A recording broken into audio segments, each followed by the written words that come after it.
right, let's give it a second. But Yep. So, things. is it on private? Just double check. Ooh. It is. I don't think it is. It says public. All right. Yeah. All right. Cool. Yeah. All right, get it going then. How you doing, Janet? I'm good. How are you, Shay? Good. And so A&M week, and we welcome everybody back to another episode of Miami Primetime Live. Shay here with Jaden. Jaden, how you feeling? Good. I'm good. It's A&M week, and I'm getting juiced up. I'm ready to go. How about you, Shay? I'm doing good. I'm doing good too. Yeah, I mean, you're actually gonna get to go to the game. How do you feel Yes. about making that whole journey? Officially got credentialed yesterday, flying on Friday, getting to explore Houston on Friday, then College Station all Saturday. I'm excited. I'm very excited to be in Texas, first time in the state. I'm excited to go to this game. There's a lot of Miami fans going. I'm excited to see SEC environment for the first time, a cool crowd, going to be packed, going to be busy. They're projecting 111,000, I think, or something like that. It's going to be a crazy, crazy crowd, a crazy atmosphere. I'm excited. I cannot wait. And this is a game I absolutely think Miami can win in College Station and really put their name, like the deserving title on those. Like they're absolutely deserving of this game. Yeah. I mean, when we talked about it last week, I previewed it a little bit last week. It was kind of the same deal. Like it's more about it being an extremely tough environment to play in and being the worry than thinking Miami is outmatched in any sense of Absolutely. that. Because you're on the road in probably the toughest environment to play that you've played in all season. And it's in the highest atmosphere moment that you could. So it is going to be absolutely tough to take down this A&M team in that environment. But in terms of a talent perspective, Miami is right there with them and definitely has more than a shot to go and win this game. Yeah, absolutely. It's pretty even overall. We'll talk about it in a bit of the kind of where everyone's got team talent wise. Both these teams are very even. They're very similar in a lot of different ways. They both, in my opinion, built their teams up through the trenches, and that's kind of what they rely on at times. And I think that it's going to be a really fun matchup between. It's going to be the best game this weekend. It's going to be one of the most even games this weekend. I imagine if you were an A&M fan, you'd probably actually feel a little upset that of all the teams you draw Miami. They're a team you absolutely you are feared of the teams other than, Alabama and Oklahoma. I think Miami is probably the most feared out of all of those teams that are playing this weekend. And I would not want to face them. The benefit you have as the Aggies fan, you're at home, you have, you had a couple of weeks off. After the loss to Texas, you're able to kind of regroup, kind of figure things out. Despite losing both your coordinators to other positions, to other teams, they will be coaching in the playoffs, so you're not losing anything there. So they're going to be at full strength, playing their best ball the way that Miami's playing its best ball over the last 4 or 5 weeks. It's going to be a heavyweight battle. I think it's going to be now all-time classic. Oh yeah, I mean, definitely it is the most exciting game if you want to look at the slate. I mean, Bama, Oklahoma, should be close just because those teams both play gritty football, but I don't see too much flash and substance out of this one. This one could be a back and forth, a little bit of a shootout, a little bit of some flash, where you see explosives out of both teams, and it should be the most fun matchup of the weekend, between Marcel Reed, Casey Conception, what that offense can do, and then Miami between Malachi Toney and what that defense can also bring on from their end. I think is going to be just very exciting to kind of see the back and forth, the chess match that it turns into. Yeah, the talent is crazy. I believe Miami's got 3 first and second team all Americans. Yes. A&M has 2 first team All Americans. So it's going to be a heavyweight. I'm very excited to watch how it unfolds. And if you're a Miami fan, I think you got to come in here with a lot of confidence considering everything that's been going on. But I think, you stay the course, you see what's going on, what you like about this team. If everything goes well and they play to their standard of what they've been looking like, this team can compete with anyone in the nation. And I feel that kind of confidence for them on Saturday. Yeah, I mean, we're both in agreement on that. Like, this team can go out and compete with anybody. But just to kind of kick it, I think the most impressive part about this team and where A&M's going to have their most worries is this Miami defense. This Miami defense has just been so consistent, elite the entire year, hasn't given up 30 this entire season. Really only a couple, like the most they've given up is, I believe, 26, right? 26 in to SMU. overtime. 26 in overtime to SMU. And, between the run and the pass, it really has been a really good blend of both between this front seven, the secondary with all their improvements. It should be tough. It should be tough for Reed to kind of go and escape out of, which it is a strength of theirs. He's only been sacked, I believe, 12 times this season. So he's only been sacked 12 times this season, one of the best in the nation. Back for cross-referencing, has only been sacked 11 times. So you look at Marcel Reed, what he's able to do escaping edge rushers and defensive linemen. He's very impressive in on that aspect. And so it should be tough for Miami to bring him down. But with the athletes they have coming off the edge, I think it's definitely possible. Yeah, one of the big things that's going to help, especially against a very explosive kind of receiving group, I think that A&M has. A&M, I think, in my opinion, their best aspect is a receiving group. We'll talk about those guys in a second. But one of the things that might help us, Mark Crispell mentioned this a little bit earlier today, that he feels strongly about Keontae Scott playing on Saturday, something I did not expect to happen. That is a surprise. If he is what is rumored that he feels that he looks great and he's feeling great on Saturday, that is a huge addition on Saturday, paired with Jacoby Thomas, Bryce Fitzgerald, OJ Frederick if he comes back, Damari Brown, an already amazing and dominant, room that the defensive back has totally transformed itself on. Obviously, they're not even reliant on their defensive back; it's their D line. But to have Keontae Scott, who's played like a Drew Thorpe winner all year long, having him back is huge against some really good guys on that A&M side. Yeah, and one of the biggest things about Keontae Scott is just his ability to close out on receivers, on quarterbacks. So, if you line him up in the slot or in the box or send him on the blitz and you need a guy to go chase down Marcel Reed, he's going to be the guy to go and close the gap, hit the guy, and kind of bring him down to keep track of that quarterback, to keep track of these speedy, shifty receivers. He's going to be huge, and if he comes back, that's a huge boost for this Miami secondary because he was nominated as a Jim Thorpe Award, for the Jim Thorpe Award, and he was well on his way to have a really good claim to it if he didn't get hurt down the stretch. So that is a huge boost if he's back for Miami. Yeah, I think that'll be a game changing decision move for them. We can get into what at least A&M has on the offensive side. Obviously, we mentioned it, Marcel Reed. He's been in my probably a top 5 quarterback in the SEC this season. Really solid year for him as a redshirt sophomore. 25 touchdowns, 10 picks, almost 3,000 yards passing. Good runner as well, 466 yards, 6 touchdowns. His last 5 games haven't been amazing. Only 1,100 yards, 1,160 yards, 10 touchdowns, 6 interceptions. Not been great in his recent games. One thing I've noticed about him, at least in the way that A&M plays compared to how well he runs, it doesn't really correlate the way that you think it would. Against South Carolina, he only ran the ball 13 times. He threw for 439 and put up 31. But in comparison, he had a game where he ran for about 130 yards. I believe against LSU, had about 40 points that game too. So him as a runner and a passer is dangerous. It's lethal. It's amazing. But if you take away one, doesn't necessarily take away from what A&M has on offense. He's a very, very good quarterback. Probably one of the best in the entire 12-team playoff. And he's a guy that Miami's going to have to slow down. Yeah, 100%. I was talking about it earlier, but just getting him on the ground, putting pressure on him, forcing him into some turnovers, which he's been a little bit turnover prone at times this season. You mentioned the 10 interceptions this year, but also, 6 in his last 5 as well, which is 6 in his last 5 for Reed. A little bit more. 6 in his last 5.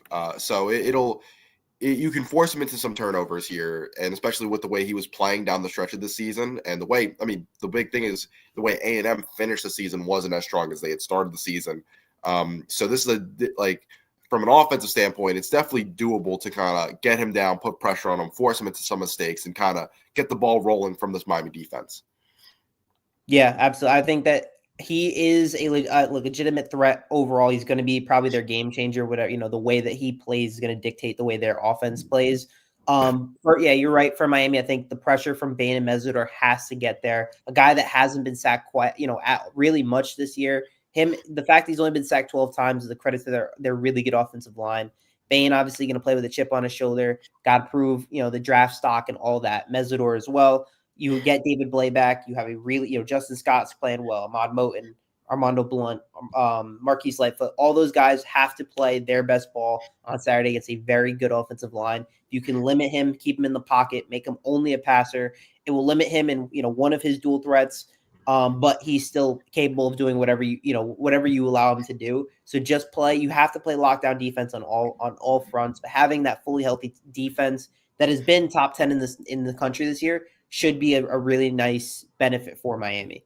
Yeah, I mean, just having such a stout defense that has been there kind of rock solid throughout the entire year is going to be huge for Miami. And it's going to be their, probably their biggest test of the year when you think about it. Texas was another really big game for them. And they lost. So Yeah. And Notre Dame as well, but that was, week 2 and they won 41-40 and by a very, very, very close game. Yeah, very, very close down. But I was talking about more Miami's defense to kind of like prove. Sorry, yeah, absolutely. But yeah, this is like you think about the offense Miami played Notre Dame in week 1. Probably, I'm trying to think. NC State had a potent offense when they came to Miami. SMU's passing game was pretty good. Passing game, but I mean, Miami held pretty well. I know the yardage was one thing, but like overall, you let up 20 points, and and Pitt was coming off 40 from Georgia Tech the week prior, so they were kind of humming. So that's true. So yeah, there's Miami's had some good offenses, but this is probably the best one that they're gonna face this season. The best quarterback that they would have played this entire season. So that's a lot of tests and. Probably the best duo of receivers they would have played this season between Craver and Conception. That is a dynamic duo that Miami's played some solid ones. Chris Bell. Chris Bell was probably the best receiver Miami's played all season, and they didn't fare too well against him. But in terms of a duo where you have multiple people you got to go and stop out of the passing game, that's going to be tough for Miami to guard. This is a huge test for really Damari Brown, OJ Frederick, those guys on defense, that secondary specifically, they're going to have a lot to work, so they have to work a lot harder than normal against Casey Conception and Mario Craver, two dynamic receivers. Conception has been dominant since transferring from NC State, 57 catches, 86 yards, 9 touchdowns, 4th in the SEC in yards per game. He's been Marcel Reed's go-to guy against South Carolina at 7 catches for 158 yards. Was a first-team All-American as an all-purpose player. Has been involved in the running game, the kick return game. He's been pretty much everywhere. His size is dangerous. He's really good at a lot of different things. You put him in space, he's going to cost you. He's similar to that, like the way that Tony is. And then Mario Craver, he's explosive. 52 catches, 825 yards, 4 touchdowns, averaging almost 16 yards per catch, 5th in the SEC in receiving yards per game. And he showed that against Notre Dame week 3, 7 catches, 270 yards and a touchdown. He's another electric, explosive player. You got to watch out for those two guys right away. Mm-hmm. That's definitely where you gotta go to. But like we were talking about earlier, the way this secondary is played and the help that they get from their pass rush, and the way that they played against mobile QBs for the most part, it's been pretty solid. Nobody's really burned them too much. Kevin Jennings a little bit. But nothing too crazy when they face these mobile quarterbacks.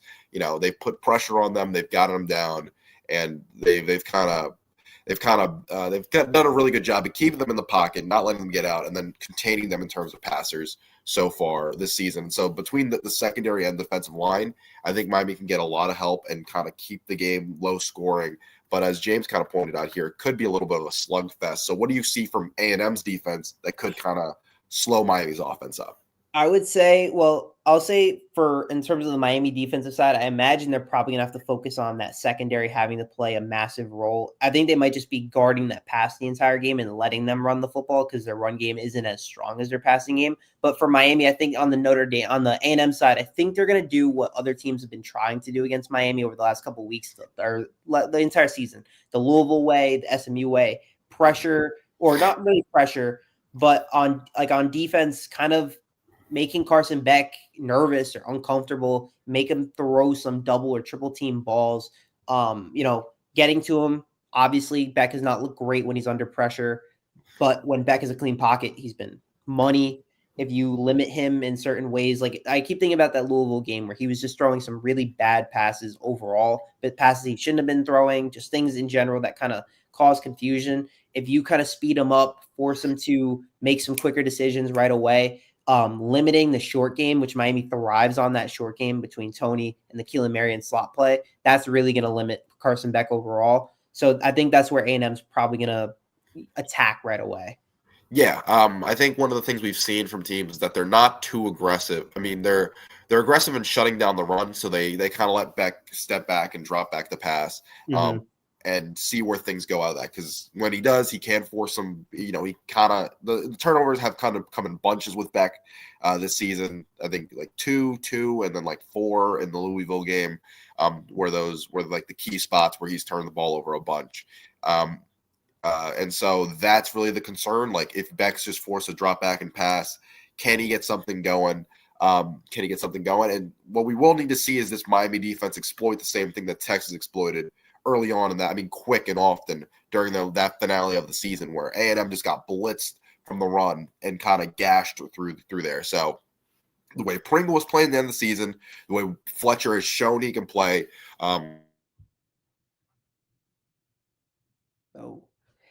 Yeah, I mean, while Shea gets back here with his connection, the way that Miami probably has looked within the run game is going to matter a lot. When Miami has looked really good in the run game, it's opened up for everything else for a while.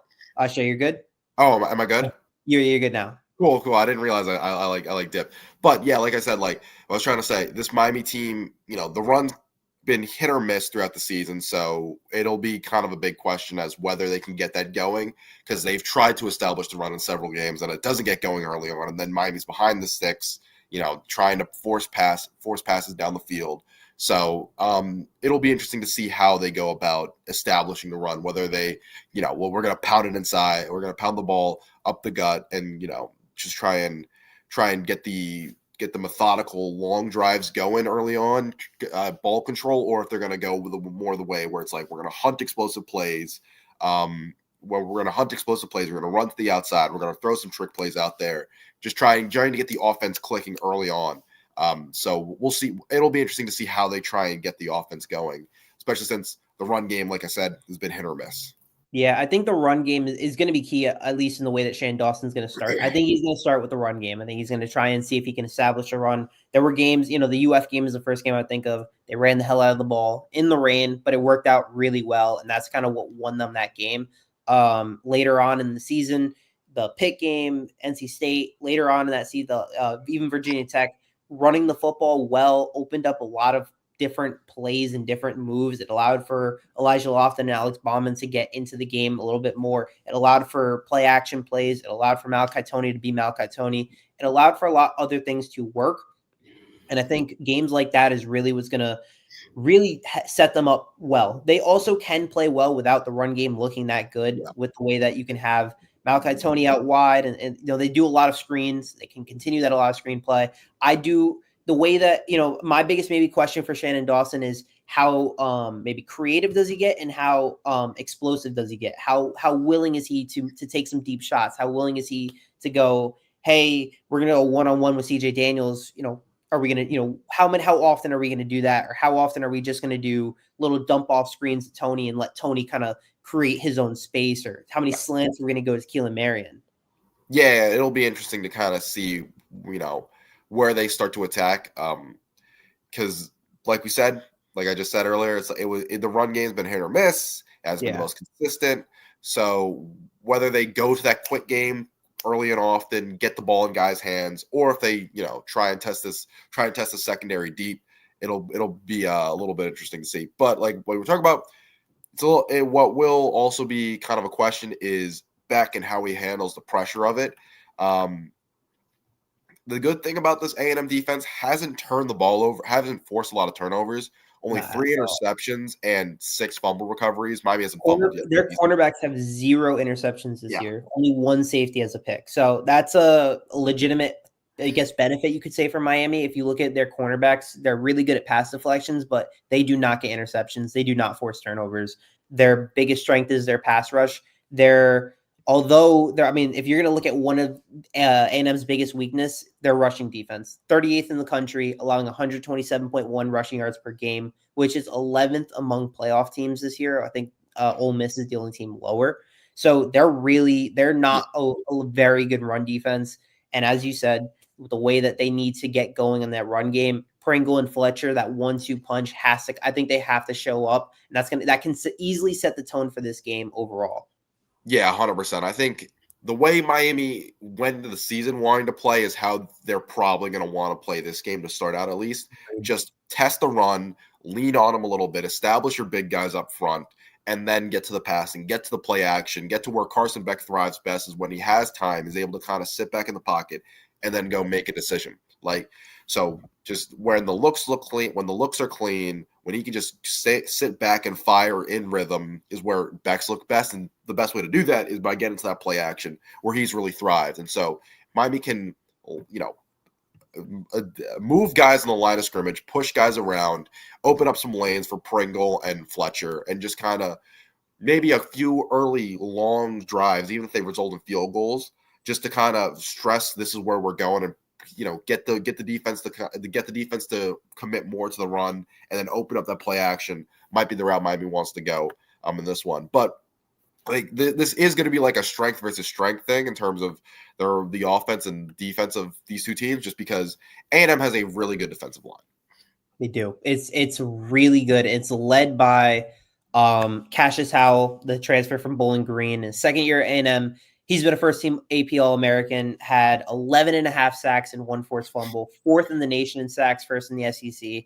The matchup just defensive end-wise between Cassius Howell, they also have Dayon Hayes on the other side, who had 4.5 sacks and a forced fumble on his own. Having those two on their side compared to Miami having Bain and Mesidor, and 2 really good offensive lines. They're 2 again, I feel like they're very comparable, these 2 teams in certain regards. And the trenches are really, whoever wins the trenches likely maybe wins this game, because both these teams are really, really good in the trenches. And whoever kind of comes out in the end, which I think Miami, obviously our own bias, maybe I give Miami, I lean them over A&M, but I think regardless, it's very even. And I think it's going to be a huge reason or factor in whoever wins on Saturday. Yeah, and I think just kind of a way to lean Miami over A&M in that factor is just how we saw them end the season, how we saw that A&M rush attack get gashed. Run defense get gashed by Texas. And they've let up a few 200-yard rushers throughout the year, so it's not like it was just a one-off type thing. It was more of like, well, this was a good team that was able to exploit it with their running game. So opening up holes, getting guys free, springing out big runs like Texas did quite a few times during that game. So it's not like we haven't seen A&M get gashed on the ground and have their guys moved around and have their, and lose that game on the line of scrimmage this year. Maybe not in terms of pass blocking, maybe it's more, but still that rush defense has been moved around and there have been holes opened up for teams that kind of take advantage of it. So especially, like I said, that last game against Texas, not the best last showing to look into the playoffs. So we'll see what Miami can do. Yeah, I imagine right away, you can imagine, at least the way that I'm looking at it, Miami's going to try to take advantage of the run. A&M's going to try to take advantage of their pass, because Miami's run defense has been top 7 in the country. It's consistently one of the best in the nation all year round. I don't think A&M, with their running back group of led by Reuben Owens II, hasn't looked dominant. They also don't really let him run the ball all that much. He only had 13 or more carries. He only had more than 13 carries 3 times this year. So it doesn't seem like they're going to be choosing to run the football all that much. It seems like they're going to be kind of focusing on that passing game. And I think for the Miami side, because of how weak A&M's rushing defense has looked, I think Miami exploits it there. I don't think they want Cassius Howell and Dayon Hayes to kind of get going right away. I think we're going to see both those teams play to each other's weaknesses and start, kind of going from there. Yeah, 100%. So I think we're definitely going to see both these teams play their weaknesses. But the one benefit Miami has that this secondary has played really, really Yes. well. So the difference there is that I don't really think this Miami defense has a Okay. massive flaw. Um, Well, James it's made a good point that yeah, that there are times where Miami does give up the big play, and that could, obviously eventually they'll clean it up and they'll fix it. But against really good receiver, which really the best receiver we've seen was Chris Bell, they let Chris Bell that is true. run wild on Miami. So I have a little bit of concern there. But when you have My Keontae Scott and Kobe Thomas the way that they're playing, if Scott comes back, I'm not like super worried by it. I don't think it's a weakness by any means, but it's definitely something I imagine A&M will try to exploit. Yeah, definitely. When I think about that Louisville game, it was just weird just because of all the missed tackles, which maybe that Mhm. is a thing. Maybe Conception, he's a very shifty wide receiver, so he can, he can definitely force some missed tackles on that front, run away from a defense. Not saying that's impossible, but um, I think I don't know. I just think this Miami team has held up really well against receivers for the most part this year. Never like aside for Chris Bell, they're in the one game, and even in that Louisville game, they got some big plays early on, and that last touchdown to the Bell was a backbreaker in that game. But Mhm. overall, when you look at the flow of that game, Louisville only scored 24 points. Miami for the most part held that Louisville offense down, kept them from kind of kept them from going off in the big moments that gave Miami's offense their chance to get back in the game. And so yeah, they had a few mess ups here and there. Especially, I mean, to start the game, it was really bad. The one big play of Chris Bell was also bad, but Miami's defense held in there even when they were letting up a few explosive plays here and there. So I'm very confident in their ability to, even if they do kind of bend but not break in those spots, and Mhm. then adjust as the game goes on to kind of see where teams are attacking them. Because the way that a lot of teams have thought, okay, we're going to go attack Miami this way is through the quick game. And so that puts a lot on your corners, a lot on your linebackers, a lot on your safeties to kind of get down, tackle, get to the receiver, get to them and bring them down. And so Miami has kind of dealt with that pretty well as the season's moved on, in my opinion. Yeah, I can agree with that. I think after the Bell game, I'm trying to think of the other guys that kind of like at least put up any number considerably to Chris Bell's 136 yards and 2 touchdowns, which it doesn't look like it. So, and if look, but they have two different guys that can be both really That is true. explosive. So that having two different guys really helps, and the fact that they don't really run the ball well means that to me, I think they're going to try their absolute hardest to just really hone in on that passing game and see how well they can go. But in general, I think for Miami on defense, I would like to see how well they can get to the passer. I know that that offensive line looks really good and has played really good, and Marcel Reed can get out of the pocket really well. But I want to see Bain really step up in a moment like this, have Mesidor step up in a moment like this. You have David Blayback, and one of my favorite plays I think Miami has done this year has been the nickel blitz between Bryce Fitzgerald and Keontae Scott, who have both done the play. I think Jacoby Thomas did it once as well. Even Xavier Lucas did that play. Having those guys, I mean, having the creativity from Corey Heatherman has really helped, and I want to see more of those kind of disguise packages or those kind of reads, finding ways to kind of make Marcel Reed look uncomfortable in his own home with that awesome crowd behind him. Yeah. I mean, just the way Heatherman and this defense have kind of clicked throughout the season, and 100% just send Keontae Scott on a blitz if he's back and tell him go, Yeah. and he will get after Marcel Reed. Assuming he's for the most part healthy, which somehow, if it is, that's a great thing to have. But Miami's just has so many athletes that can just go. You send them on a blitz, send them after an assignment, and they're like chase and tackle and get to the guy, regardless of what you have to go through. So I just think the amount of athletes Miami has on this defense is going to really help them contain Marcel Reed, contain him inside the pocket, and prevent him from getting out and scrambling, prevent him from burning Miami with his legs, and force him to kind of sit in that pocket and throw where he hasn't been the most consistent looking down the stretch. Even in the South Carolina game against a team that's not very good, looking at where South Carolina finished, they got off to a very slow start, and so Really rough first half before turning it up in that game. yeah, He ended up like he had 2 picks. He also got hurt, I think, at one point in that game, came back and had an amazing his second half was unbelievable. But his first half was really bad.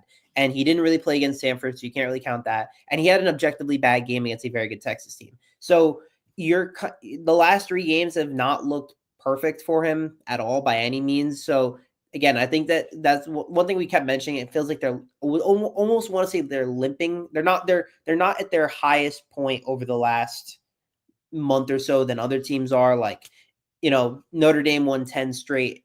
Obviously, they're not in it, but teams like that are, they were really hot. Miami's really hot entering the playoffs. A&M's not one of the hotter teams by any means. So that's obviously not gonna that's gonna be a big positive for Miami. The momentum that they're carrying, the things that are kind of working for them overall is going to continue to help, especially on offense with the way that Malachi Tony's been playing and the way that system's been working. I love the way that Malachi Tony has looked and has kind of dominated this game overall. The way that, I don't know, if you were to combine the way, just in general, Tony's play has been so good. Obviously, Shay's going to come back in a second. Give him 1 sec. But Tony's, I think, in my opinion, is going to be the main X factor on offense.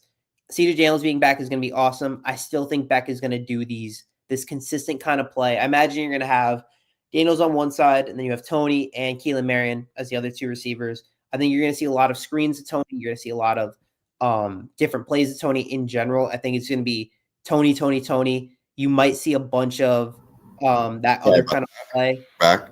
You're good? Yeah.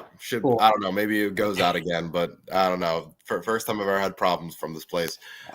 Yeah. Sorry. What were you talking about? I was saying the offense. I think the key to the game is going to be Tony, and I think the way that Miami is going to do it is the way they've done it all year, peppering Tony. I think they're going to absolutely just pepper him in all ways. Having CJ Daniels back and really 100% playing more snaps than he has in a while is going to be really helpful for downfield action, for having a big body. But I think you're going to see so much Malachi Tony like everything. I think you're going to see him line up as a quarterback. I think you're going to see him in the backfield taking direct snaps. You're going to see him at a lot of screens, a lot of peppering him the ball. I think you're going to see so much of him.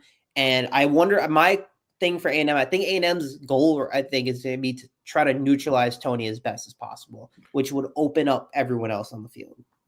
Yeah. I mean, even if you are able to neutralize Tony, just the best part about him is that he's going to show up in the huddle every single play. So you don't know if you have to send out a specific package, a specific grouping, because you don't know if he's going to line up in the backfield, line up in the slot, line up outside, line up as a quarterback, line up wherever you need him, come in motion. So like when he steps in that huddle, you don't know where he's going to pop out and line up as, which just makes things so much harder as a defense to go and stop. Where, like, sure, maybe you stop Tony from going off for a bunch of receptions necessarily, but he gets a couple of rushes that impact the game seriously. He throws a pass that impacts the game on a huge level. So even if they do stop one asset that he helps Miami at, Tony's been so special this season because he's been able to deal damage in all these different roles, especially as the season's come on late and where Shannon Dawson just pulled everything out of the bag this season. Tony's special ability to just know where he's supposed to be regardless of what type of play it is, regardless of the formation that they call, and be able to do all these different roles makes it so hard to game plan, especially in the process of a game when you step in that huddle, because you don't know where he's going to be. You don't know what he's going to do necessarily. So it is going to be very tough to stop him. And even if you are able to stop him, that's just going to open up stuff for everybody else. Yeah, I mean, you're going to have Keelan Marion. You have Keelan Marion, who's been very open on a majority of third down plays. You have CJ Daniels, who's a big body that is, has looked so good all year long, that can make any catch that is in his radius. I think Beck is going to really have to me, for Beck, his standard for me is he just has to play the way he's looked the last 4 games. Yep. And that to me is like one of the bigger questions you're probably going to have on Saturday is, what kind of Carson Beck are we getting? Are we going to get the Carson Beck that kind of struggled earlier in the, at some points in the year, or last year when he looked really bad in the SEC, or are you going to get the Carson Beck over the last 4 weeks that has just been so amazing as an accurate passer? He's been very accurate. He's been making the right reads, the right throws, making the right kind of throws, the right kind of plays, making the right decisions, looking like a veteran presence that can walk into any stadium, any capacity, any crowd, and kind of get the rest of the guys to settle down and say, hey, This is no different than any other game. I think that is, to me, obviously what's going to decide this game, what kind of Carson Beck we're going to get. Yeah, and that's going to be huge because I mean, looking historically in these big games when he was back in the SEC, it wasn't the most impressive.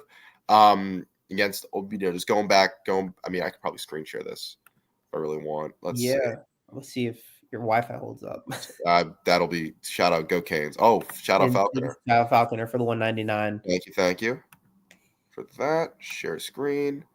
Carson Beck game log and go in and share.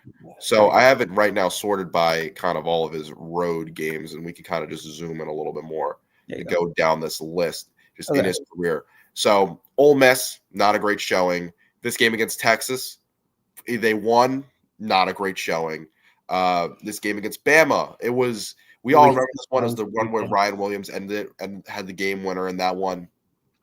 Up and down game for Beck. Threw 3 touchdowns, brought Georgia back through 3, but also 3 interceptions in that one. Kentucky, it's Kentucky. Nobody, Georgia Tech. This Georgia Tech game, not great. Tennessee here. This was a really good game. Really good game from him right here. But as you can see, it is a checkered history, for lack of a better word, to kind of describe his time in these big games, on the road at least. So because he's played in these, obviously he has the experience in these, but it's that question of is bad experience good experience to have necessarily, whether if it was somebody who had never been there, just not being naive. I don't know. I don't necessarily fully know, but he's been in these environments before. He knows the prep. He knows how it is to walk into one of these loud stadiums on the road with the entire crowd being against you. And for a Miami team that, you look around, not really too many other people have that type of experience playing in those big games. Having a guy like Beck who has been in these big games on the road, playing against top-tier competition, is going to be huge. Yeah, I mean, when you even look at his the last few games, or really any game from Beck this season, a good Beck game has usually translated to a Miami win in all regards. And a bad Beck game, Louisville, 25 of 35, 4 picks. SMU, 26 of 38, 2 touchdowns, 2 picks. Not a great game. Syracuse, they looked pretty bad overall, but he ended up finishing with 247 yards and a touchdown. In general, the way that Carson Beck is going to look is the way that the team is going to play, and his play really translates. At FSU, when they were so good for those 3 quarters, he was 20 of 27, 4 touchdowns. That was a damn good showing from him. He's had UF wasn't a great game from him, but the run game kind of saved him there. The run game is also inconsistent. I think Beck is really going to have to control everything here for the offense. It really is going to be Beck. He has to really, if Miami wants to play, it starts with Beck, and then everything else will kind of go forward. Yeah, I mean, 100%. They need him to play a clean, solid game like he's played the entirety down this stretch, because Miami can't win if he turns the ball over. If he gets out of character, turns the ball over, especially against a team that has played really good defense without forcing turnovers this season. So if you give them that light of, we're going to give the other offense shorter fields. Even worse, if you turn over the ball in the red zone against this team, then you're taking scoring opportunities out of Miami's hands.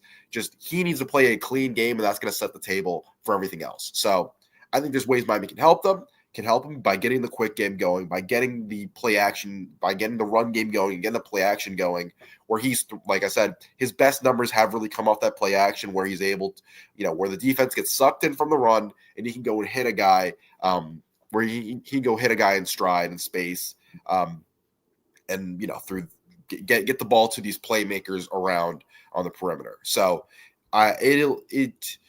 it will be interesting to see whether or not he rises or crumbles, or if we can kind of get something in the middle where Miami where he can effectively manage this game and help, and with Miami having a good supporting cast around him, lead them to a victory.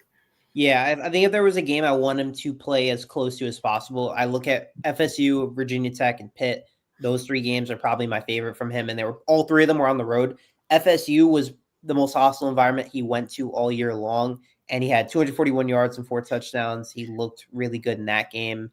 I think if you can get a game like one of those three, Virginia Tech get 320 yards, 4 touchdowns, Pitt 267, 3 touchdowns, 1 fourth quarter pick when it didn't matter. So if you can, depending on that kind of Beck that you're getting, if you get, in my opinion, if you get one of those, one of that kind of Beck instead of a Louisville Beck, that is a game Miami should maybe not like I can't guarantee a win right away, but I think that's a game where the Miami offense will show up and look the way that we think they'll play.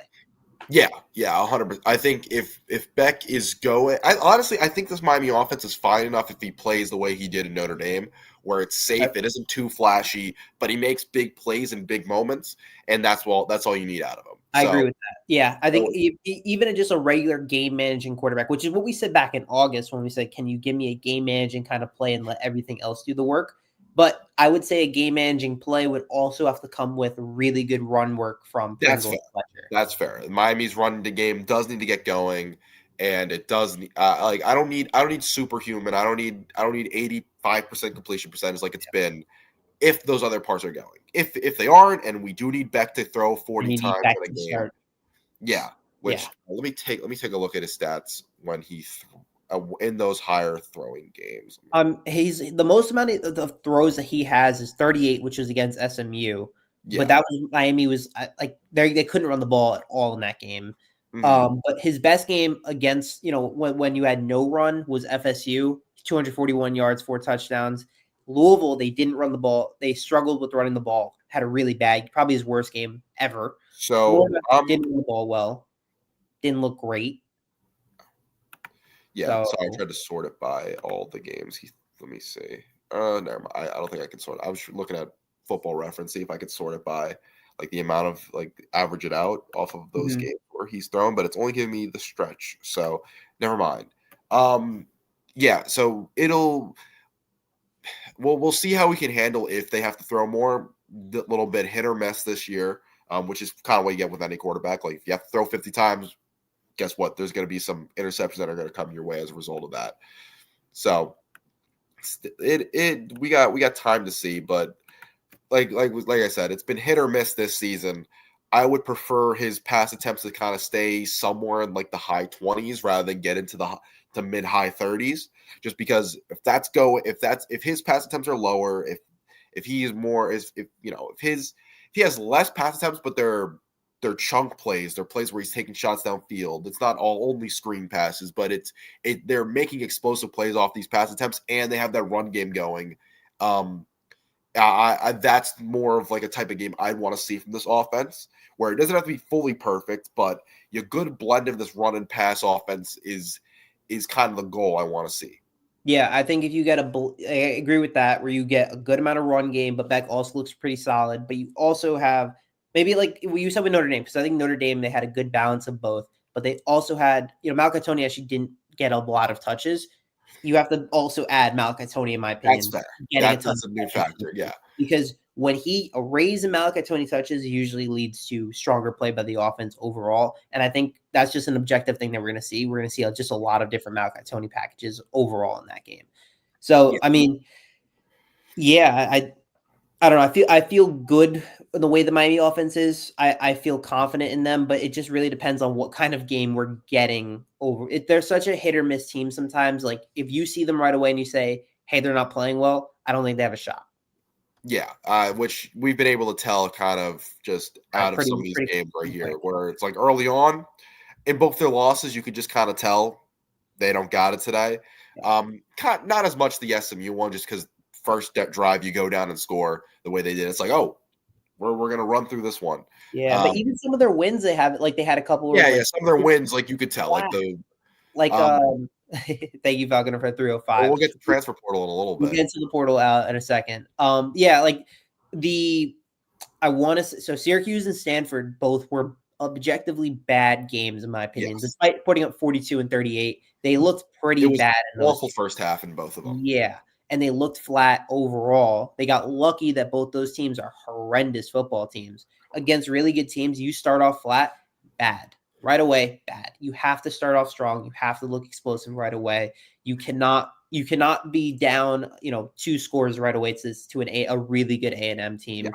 Yes. In Kyle Field, in a environment. Like that's only going to make matters worse. So Yeah, I don't like that's got to be a key for them.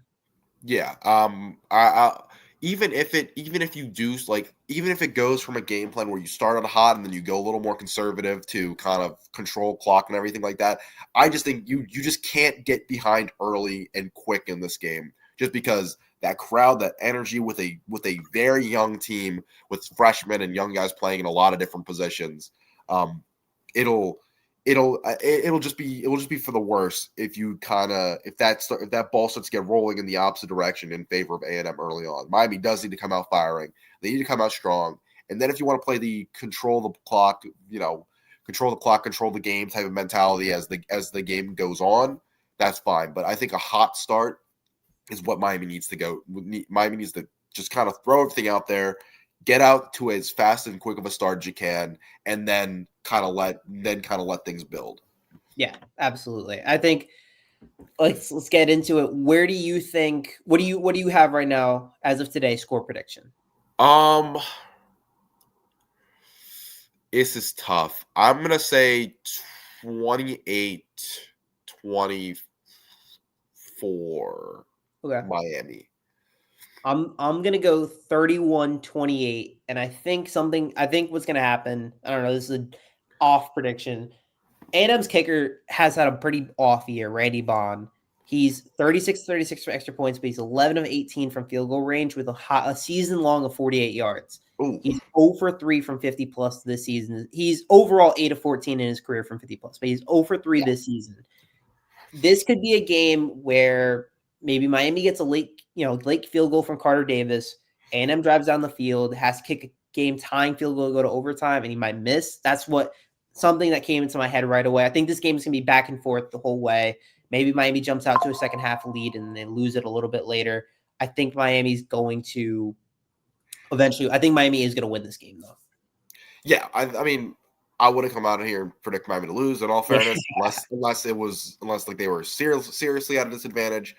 But yeah, I think Miami definitely. I would predict the Miami win. I just think this defense is just that good where like I think they can definitely slow down this A&M offense enough to where.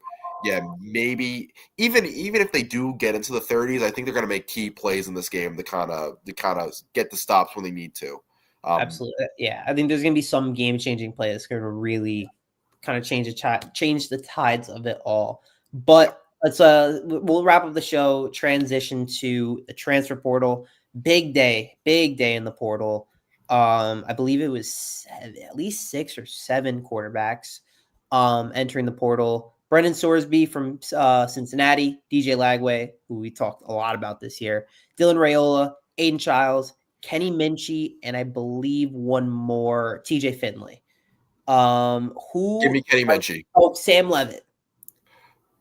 Okay, in all honesty, Sam Levitt is probably the name that you got to go after if you're Miami. Mm-hmm.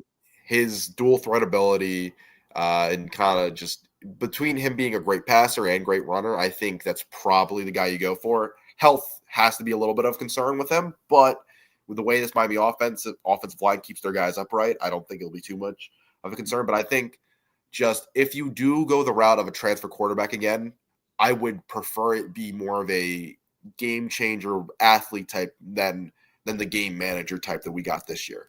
That's an interesting point. I actually didn't know that Levitt had an injury. Yeah, he was injured in the middle. He's been injured all throughout this year. So I know that he has been hurt overall. I would say the guy that I love the most, which I don't think we're gonna get necessarily, is Brendan Sorsby from Cincinnati. I think he's a dog, legitimate dog. He was so good at Cincinnati this year, and he's gonna be a star wherever he goes. I think he's gonna go to Texas Tech. His girlfriend just transferred from Cincinnati to Texas Tech from volleyball. It seems pretty clear and obvious that he might just follow her and go to Texas Tech with the oil money as well. Also Drew Messmaker, but I'm pretty confident Drew Messmaker is either following Eric Morris at Oklahoma State. He's going to follow. Indiana was also looking at him. Indiana might get him too. I think of those guys though, like Dylan Raiola, I could see them doing another like kind of restart process the way that they've done with like some of these other guys, but how far is Dylan Raiola? He would be a junior next year, right? Yeah, but the problem with David Rayola is like his talent or the way that he was hyped in college in high school has really been greater than his actual level of Well, yes, play. yeah, clearly. I mean, His antics, I'm not calling them antics. His he just looks like and he acts like Pat Mahomes. His Mahomes like That looks style really is homey. yeah, it's whatever. I think he'd fit the Miami culture. I guess I would like. I think it just feels like Miami's going to go for another restoration project. That's what it kind of feels like. Which, I mean, Rayola would be a little bit of a restoration I project. imagine Lagway, which I don't know if Falconer said no to DJ Lagway, Lagway. His Lagway would talent just be is funny. there. His the talent is there. It felt like Yeah. Billy kind of ruined him as a. I remember the whole talk with Florida fans was like his mechanics were shot.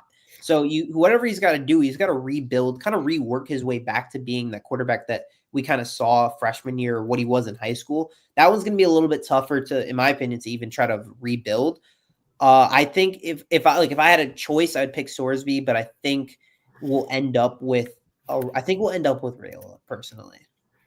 Rayola, honestly, because like I'm not even too much against Rayola, just because like you do see the things he can do outside the pocket, the ad libbing and stuff like that. But I just think on like a down to down basis, it's just a little awkward. In all fairness, Miami would give him much better weapons than Nebraska does. Aside from Emmett Johnson is a dog. But aside for him, the weapons from Miami are a lot better. So maybe he has more to work with in the passing game. That would help. But also rumors of Darian Mensah. But if Darian Mensah, I think, were to transfer, seems like Florida would be a spot because he'd go back with Summerall.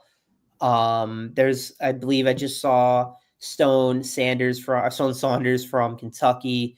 I know the Cal guy stayed, and I know Lenore Sellers is staying. I'm not even trying. Yeah, I think JSK. I think JSK is saying.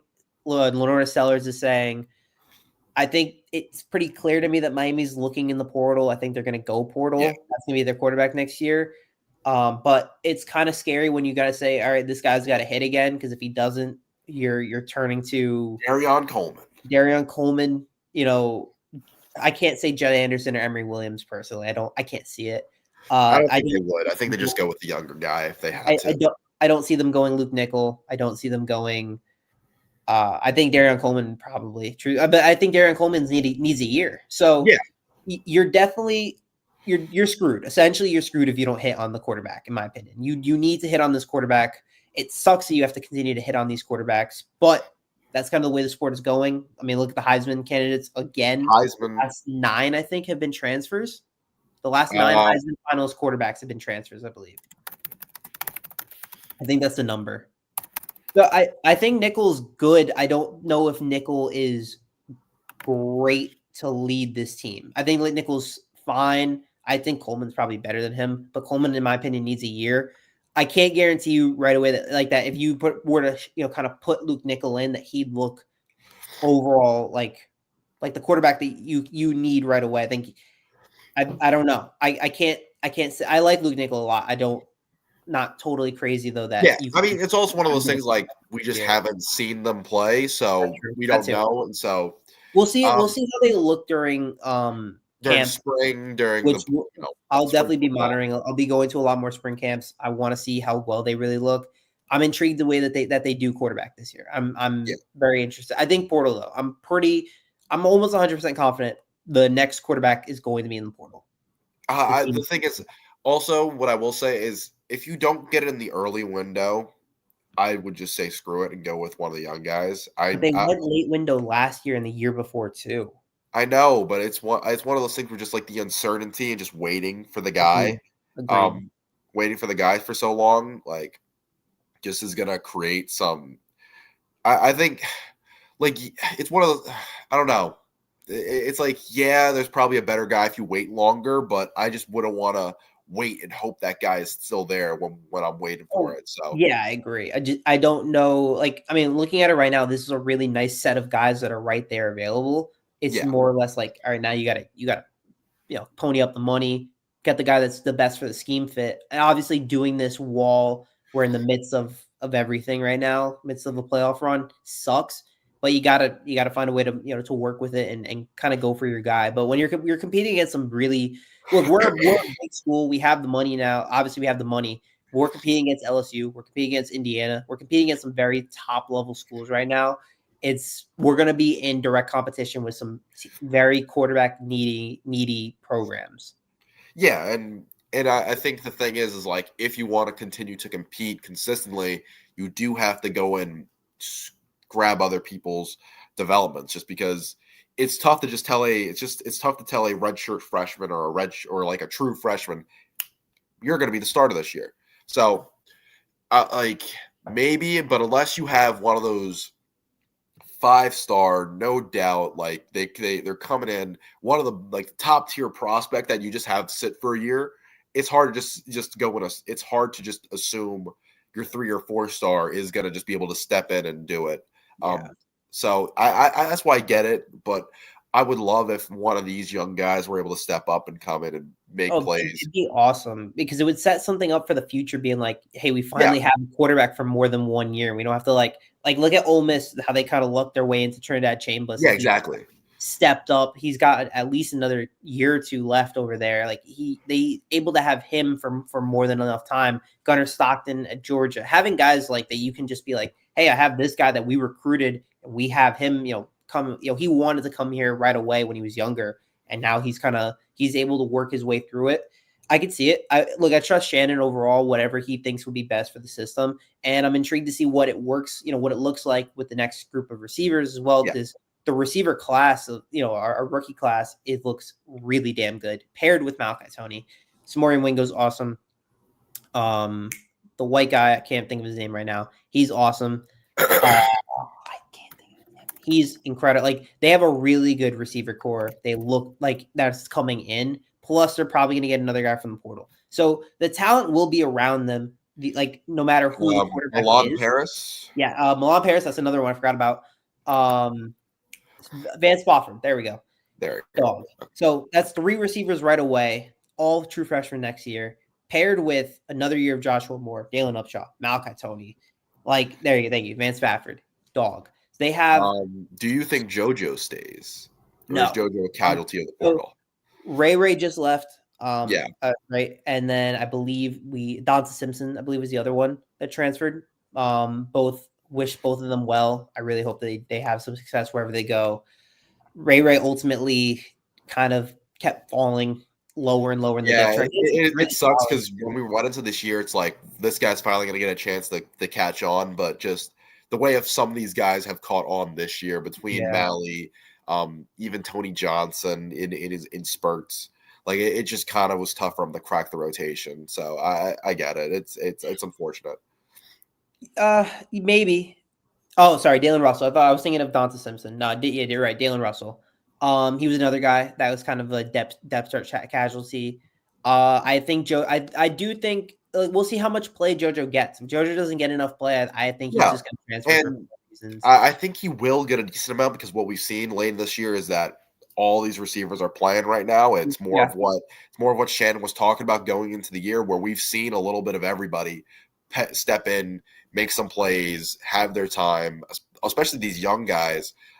Dalen Upshaw getting as much reps as he has, Josh Moore as well. Those two getting as much reps as they have, alongside, Keelan, the consistent group of Keelan, CJ, and Mally that has been this group. So JoJo will get his opportunities, and they seem to like him, especially downfield as a target. So he's creative, explosive plays for Miami. So regardless of the inconsistencies with him, he's a playmaker, and he's made explosive plays down the field for Miami. So he's going to be useful. It's a matter of, can he be in the right spot, catch the football when he needs to, and make the most of his opportunities, because he will get his opportunities. I think so. Unfortunately, I do think this is just in my mind right now, where I think he would, just for playing time purposes, with the way that some of these guys have just kind of leaped them in general and overall. But I agree that it might be dependent on how well he plays in the playoff. I think he goes, and I could very well see Jordan Lyle go as well. I think they're both really awesome. But they just haven't. There's so much. Gerard Pringle stepping up, Mark Fletcher potentially maybe even doing another year. Like things like that could really negatively hurt him. Like Nykar's, I'm pretty confident Nykar's been done. He wanted out last year and Yeah, that's didn't true. find anyone. So he's definitely I think he's definitely gone. Those three, I don't know. I'm pretty confident on JoJo. It depends. I do think it's dependent. I think Jordan Lyle is also dependent. If Jordan Lyle steps up and becomes the dog, the RB1 somehow in the playoff, maybe he does well. But I don't know. It's hard to really gauge anyone's kind of desire to enter. It sucks the way that everything is scheduled. You might see some of these guys leave now, which is really awful. But it's the way It's the the portal is whole and everything. timeline of the schedule is just all messed up right Yeah, now with the playoff and how it is. So it is just tough to, but 'cause yeah, but these you guys would have to make decisions while during the playoff. Otherwise, those spots might be gone. yeah. So No matter who they are, you wish them well. You hope that they can continue their yeah, college experience and have a really good career overall. No exactly. matter what move it is. Like As long as they don't join SMU, we don't need more of them I there. think that if I were to take a crystal ball right now, I think JoJo and Lyle will go to SMU. I'm okay with that. I'm okay with them being like Look, our I wish them success, just not in games against us at that okay, point. that's fair. That's fair. But it's cool having like a de facto Miami team in Texas being set. Yeah, that is fair. It's cool having And my like June. Rhett Lashey is like he vouches for Miami all Yeah, the time. Our yeah, quarterback coach is Derek, like their quarterback coach is Derek King. They got so many Miami guys over there. It's like I can't hate what SMU is doing over there. I mess with it. I respect it. yeah, Except for when they play Miami. Except for when they yeah, play exactly. Well, yeah. except when they start throwing down the U when they play Miami. Yeah. That's gotta chill. But overall, like, yeah, I can't hate it too much when you're building a pipeline. So over there. Yeah, absolutely. But yeah, I think we hit on everything, right? Yep, doing Alrighty. good. Well, Yeah. So we will. Jade, are you doing Thursday? we'll see. We'll see if I'm doing Gotcha. Yeah. traveling, a lot of different Yeah, things that's going fair. Yeah, on. you I are. have a very early morning flight Friday morning to Ooh, Texas, yeah. so Never mind. I would I'm not wish that on anybody. yeah, I'm excited for it all. If we don't see you guys, obviously we hope, rooting nothing for the best. Follow me on Twitter. I'm obviously going to be doing a lot of live updates on that game. Be in the stadium, me and Sebastian Font covering for the Hurricane. So I'm excited. I'm very, very, very excited for that. Very excited to be in that stadium, that atmosphere, that crowd. It's gonna be fun. It's gonna be a great game. Yeah, should be a phenomenal game. And I will be watching from home and seeing if the Miami Hurricanes are able to take this one home and move on to play Ohio State In in the French Dallas. match building for about a decade. I think we last played them in 2015. But yeah, so we will see you all then. But for now, have a good day and have a great night. See you. Okay.